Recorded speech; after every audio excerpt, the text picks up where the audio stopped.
The federal land ownership, again, I'm sure most of you have seen this chart, but the color red designates the federal ownership of land, and so you can see some of the statistics that was quoted by the gentleman from California, that in the eastern part of the U.S., and it begins at New Mexico, Colorado, Wyoming, and Montana, is where the great mass of federal lands come into play.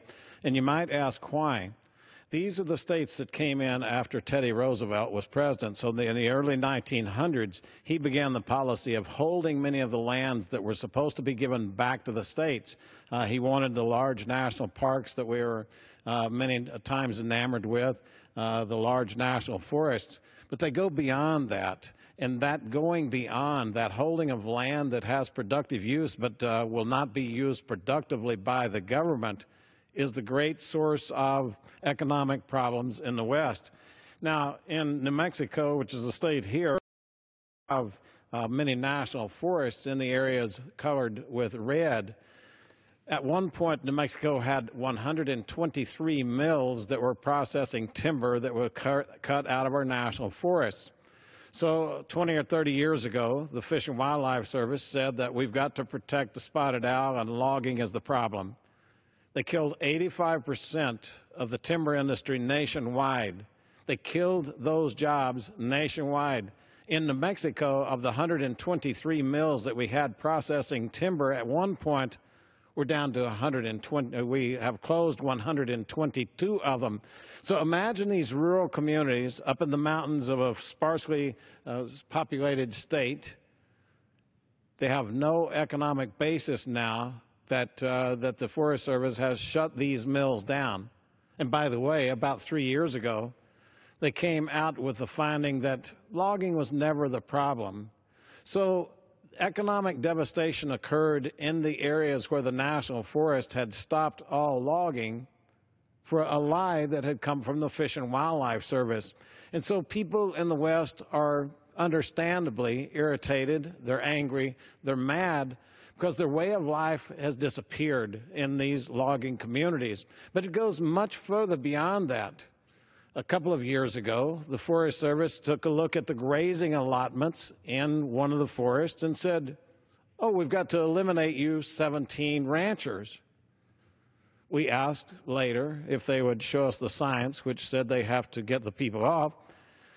They showed me a picture of an orange 5-gallon can turned upside down in the forest and said, look, the grass height is not high enough. I began to ridicule their orange bucket science in public. It embarrassed them tremendously. Meanwhile, I asked the scientists at New Mexico State University to come and study the grazing and the height of the grass, and they said it's probably at historic heights.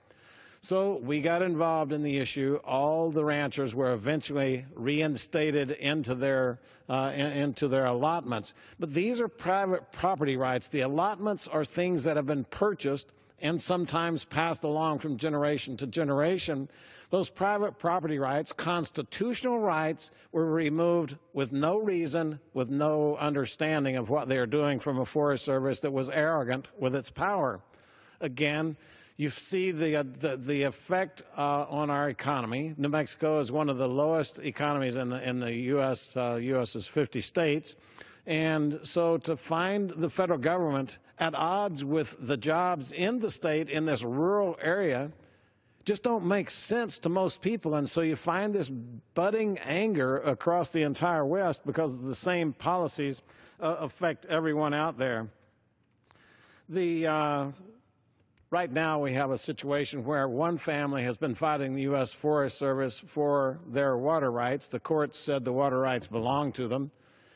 The Forest Service responded by putting a fence around the 23 acres, and they said, well, it may be his water, but it's our 23 acres surrounding the water. The rancher went back to the courts. The courts said over a period of time he does not have a right to walk his cows on their 23 acres, but he does have the right to move the water from the 23 acres to his cows. The Forest Service responded by electrifying the fence.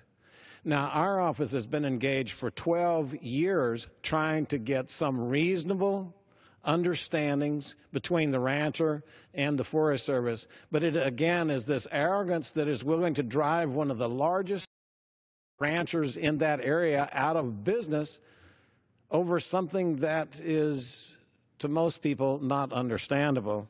We continue to analyze the effect, again, of these big red areas in our states. And at the end of the day, the most pressure is put on the Western schools. Now, my friend Mr. Bishop from Utah has done a magnificent study showing that the schools in these states are 20% below in funding all of the states and the rest of the country. So at the end of the day, the problem beyond the tax base, the problem beyond the jobs, the problem is in our schools that are starved for resources because we have no tax base on which to fund the schools and which to fund the local governments. So as you look at these footprints of the federal government ownership in the West, understand the trauma that it brings to us in our schools, in our jobs, and in our way of life.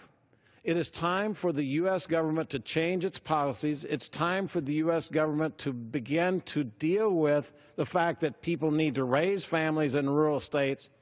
They need the access to good schools, and we need to be able to access the land which they are currently curtailing at an amazing rate. So that's the perspective from New Mexico on the ownership of federal lands. Again, I would like to thank my friend Mr. Gomert for his leadership in this issue. Thanks for the time that he has yielded to us in this particular subject matter.